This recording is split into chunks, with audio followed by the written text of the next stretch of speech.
Hey everyone, welcome back. In the last video, we went through the blending of the tracked sky and the foreground layers into a seamless final image in Photoshop. We brought that back into Lightroom, and that's what we have here in front of us. What we're going to do here in this video is apply some light edits in Lightroom and then bring this back into Photoshop to isolate and remove the stars onto separate layers so that we can more precisely control the foreground, the sky, the Milky Way, and the stars themselves independently. So let's get into it. So here I've got this in Lightroom. I'm going to flip over to my Develop tab. And first thing I want to do is just crop this in to remove some of the distracting outside areas of the white that didn't have full image coverage all the way across. So let's bring those edges in. We'll bring the bottom up a little bit to hide that. And there we go. Okay, so now we're going to treat this basically like I would any other single shot Milky Way. I'm going to pull the highlights down just a little bit to get some more details to come out of the sky. I'm going to increase the shadows a little bit to get a little bit more foreground detail to your liking. I'm going to add contrast to get things to pop just a little bit. Now, this is not aimed to be the final edit on this. Go much lighter than you typically would want to finish or end at for your final result. I'm not going to touch texture, clarity, dehaze, vibrance, or saturation. We're going to leave those alone. I am, however, going to tweak this white balance again just a little bit to get it feeling a little bit more natural, or honestly to your taste. Okay. And then I do want to double check that I have still no sharpening applied, and we'll leave the noise reduction off there. Now, we're going to just bring this over into Photoshop and continue our work. So I'm going to choose right-click, Edit in Photoshop, and I will actually choose a copy with Lightroom Adjustments so that I have this original to go back to should I need to or want to. We'll hit Edit, and it's going to pop that open back into Lightroom, or Photoshop, sorry. And we've got that here now. I did notice I missed the crop a little bit down here. We'll deal with that later, not a big deal. Okay, so like I said, what I want to do with this image is isolate and remove the stars and then have those stars on a separate layer so that we can edit the two pieces independently, thereby eliminating the risk of completely blowing out all of the color in the stars when I make other adjustments to the image. So to do that, you are going to need the third-party plugin that I had mentioned called StarXTerminator by StarXTerminator. I'll put a link down in the description for that, but that's the tool that we're going to use for this. So what I'm going to do is I typically like to duplicate my layer first, Control Command J, or you can do it from the menus, duplicate layer, and just simply rename this Starless so I know what I'm working with. So then with that layer selected, I'm going to go up to Filter, StarXTerminator, since I've already got this plugin installed, and choose StarXTerminator. And then just hit OK. And it's going to run the process, analyzing the image, finding the stars and surrounding areas, and ultimately removing those entirely from this photo. Okay, there we go. So now we have those stars removed. You might be thinking, well, how do we get those back? And that's actually quite simple by using layer blending modes. So again, with the starless layer selected, I'm going to come into the layer blending modes here and change it from normal to difference. And what that does is only show the difference between those two layers, our original and our starless, which should be the stars. That's what we removed. So now with that showing only the stars, I'm going to select all my layers, Command-Option-Shift or Control-Alt-Shift, Command-Option-Shift-E to merge those onto a new layer that I'm going to rename Stars. I'm going to turn off that visibility, select Starless again, and change it back to normal. So we are where we started. Now if I turn the star layer visibility back on, it's completely covering it up. But if I change its blending mode from normal to linear dodge add, it puts everything back together as it was, but now on two separate layers. So we have total control over this image. But I'm not going to worry about the stars just yet. I'm going to turn those off to start, and I'm going to work from the starless image. And what I want to do primarily is see how much detail I can bring out in this band of the Milky Way and the core and the sky in general. And I'm going to do that by a process of what's called stretching the image. We're going to take the data that's there and just stretch it out along the histogram as much as possible. So what I like to do, again, with the non-destructive editing workflow, is to duplicate this layer again, so Control or Command J, and then I'm going to use levels, Control or Command L, and simply bring the whites side, the right slider here, over until I start to get a little bit more pop. And I want to watch areas like in here at the bright part of the core or up here where we have whites. I don't want to blow any of this out yet. So we'll just go a little bit at a time, bring that up, and then bring our midtones back over to the right to get the contrast back in place. Okay? And I'm not too worried about what this is doing to the foreground right now. We'll hit OK on that, and then we'll repeat. We're going to duplicate this layer, Control or Command L for the levels, and stretch it a little bit further again. Now, as I go, I'm okay with blowing out the highlights just a little. I don't think I have yet, but we'll do this one more time, so we'll accept that change. Duplicate the layer again, Control or Command L for our levels, and stretch it just a little further. Now I can definitely see this core area here is blowing out, and that's fine. We want to just tease this out just a little further, okay? And then we'll hit OK. Now to fix that, and the other reason we have built up layers here, is so that we can reveal what's underneath where it wasn't yet blown out. So with that top layer selected, I'm going to add a layer mask down here. And then with my mask selected, I'll grab my brush tool, change its foreground color to black to hide a portion of that layer. And I'll turn my flow back down to 10%, a nice low flow, making sure that I still have the hardness set all the way down to 0 for a nice soft edge. Then with the mask selected, I'm just going to lightly paint in over this blown out area, revealing the non-blown out area below. Okay, so we fix that. We can go up and look through and see if there's anything else, and it looks like we're pretty good. So we'll zoom back out, and now just for a quick comparison of where we left before, here's our edits compared to the original. You can see we got a lot more detail coming out of this Milky Way. So the next step will be taking all of the starless layers that we created, selecting all of them, Command Option Shift, Control Alt Shift, E to duplicate those onto a new one.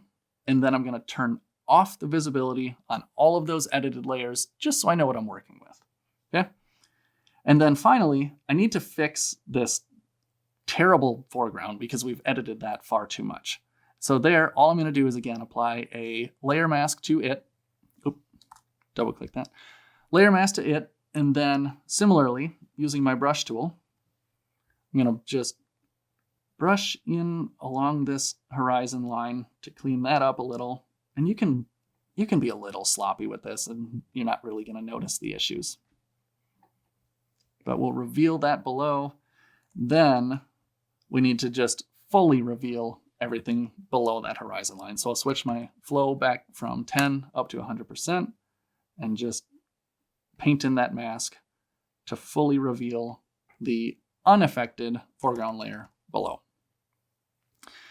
Now I recognize a lot of this can get fairly complicated, especially when you're going through a quick demo like this. But like anything else, the more you do this, the more you get comfortable with it, and the more you just start to remember what layers are doing which piece to it. So now I've got those cleaned up. Again, I like to just stamp up, merge these layers as we go. So select both of those, Command Option Shift E again, turn those off, and I'll actually rename this to Final, or something that makes sense to you. And now we're just back to bringing our stars back in. So I enable that layer, stars are back in to where they were, and let's control these a little bit. So a couple things we can do. The first thing I really like to do is when you have a tracked sky like this, it often reveals way, way, way more stars than we can ever see with our naked eye. And so it ultimately makes the image feel a little bit unnatural. That's the first thing I want to counter. And to do it, I'm going to have the star layer selected. I'm going to go down here and add a curves adjustment layer to that layer. So I'll click curves. It's going to bring up my tonal curve. And I'm going to just bring the midpoint down and to the right. And then click this little box here that basically says, don't apply this to anything below my star layer. And then you can see as I adjust this, I'm basically controlling how many and how bright the stars are. So I'm just going to reduce that a little bit down until it feels a little bit more natural, right? So we'll call that good. Then I can also apply, if you'd like, this really comes down to preference, I can apply a saturation adjustment layer. So I'll go into there, choose Hue Saturation, and just determine if I want to add more saturation to the stars. But again, we'll click this button here with the little down arrow, just only affect our star layer, and just reveal more color or not. This choice is up to you. Obviously, don't go too extreme with this and start making a confetti-colored sky. But if there's a little bit more star color you want to reveal, just pop that out a bit. Okay, there we go. And so now you've got the blended images with the track sky, stars reduced, color added, and so much more detail pulled out of this Milky Way band than we had before. So once more though, to keep this clean, I like to select everything, Command Option Shift or Control Alt Shift E to merge that all onto a new layer. And I'm going to call this Final. Turn off everything else, but I do like to just show kind of the before and after. So I'll enable our base layer and then show you the before and after. There's before, there's after. It's a significant difference in the amount of detail that we get coming out of this. So one more time, since we came from Lightroom, all I have to do is hit Save, Command S, Control or Command S, to bring that back into Lightroom. Once that finishes saving, I'll pop back over to Lightroom and we have that image selected. And here is where we'll do our final edits to it. Okay, one of the other things I really like to do with this is adding some adjustments through yet another third-party plugin called Nik Color Effects. This is actually introduced to me a while back from Alan Wallace. Rest in peace, brother. That really gives it some extra pop easily. So again, to do this, I'm going to right-click this image. I've already got that plugin installed. There's a link in the description. And I'm going to choose Edit in Color Effects Pro. Once again, we'll edit a copy with Lightroom Adjustments, so we can always go back to it if need be. And wait for that to pop open in the software. Okay, and it's going to warn you that we're working with a TIFF format, and that's fine. We're just going to hit OK there. Of course, there's a new version. I'll deal with that later.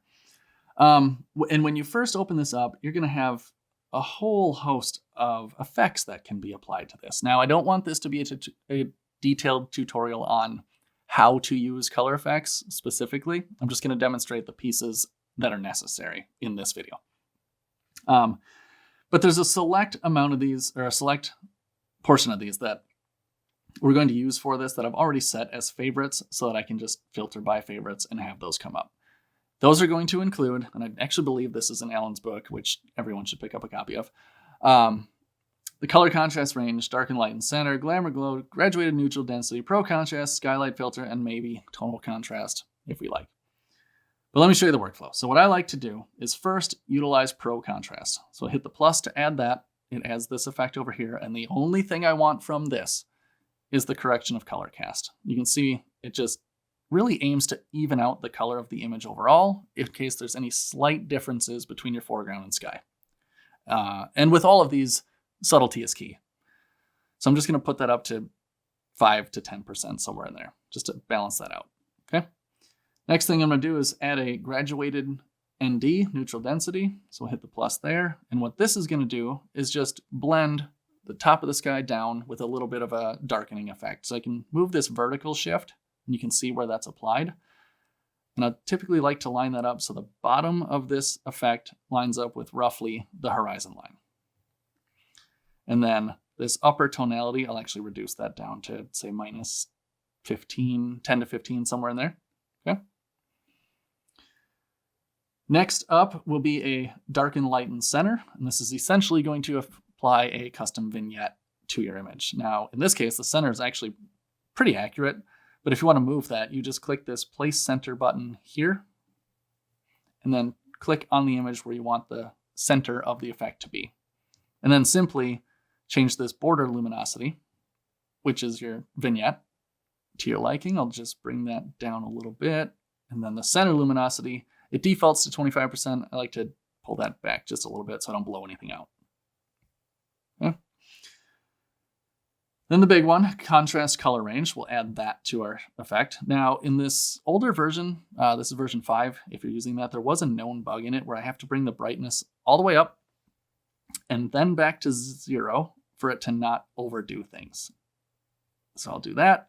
I'll bring contrast down to 0, color contrast to 0, so we're starting clean. And then typically for a Milky Way image, I set the color selection somewhere in between red and yellow in this orangish area, and then bump up the color contrast, and you can see it very quickly adds some luminosity to it. So you want to be very gentle with this and just add 5-8%, something like that. Okay?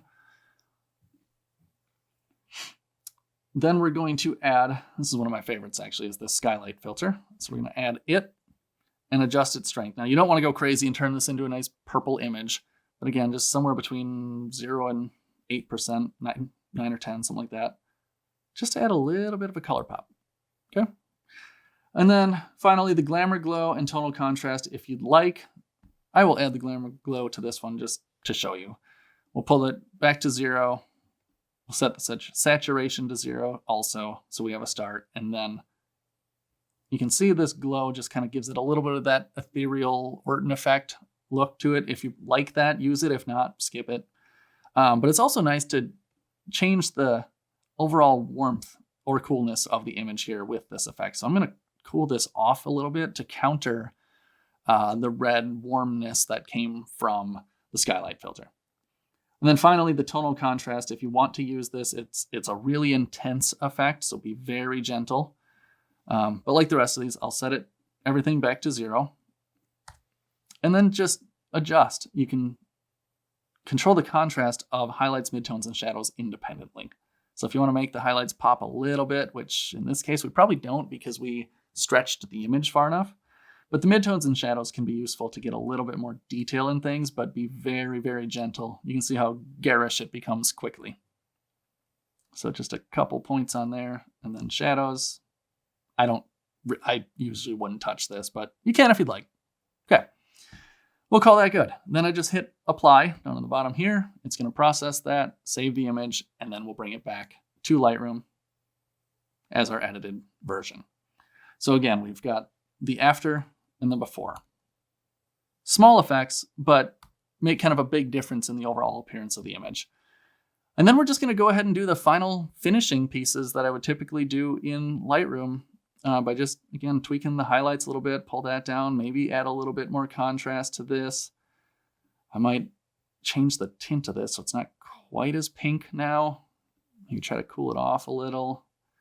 And then the final one to really sell this as a night image is typically your eyes don't see green nearly as well as a camera will.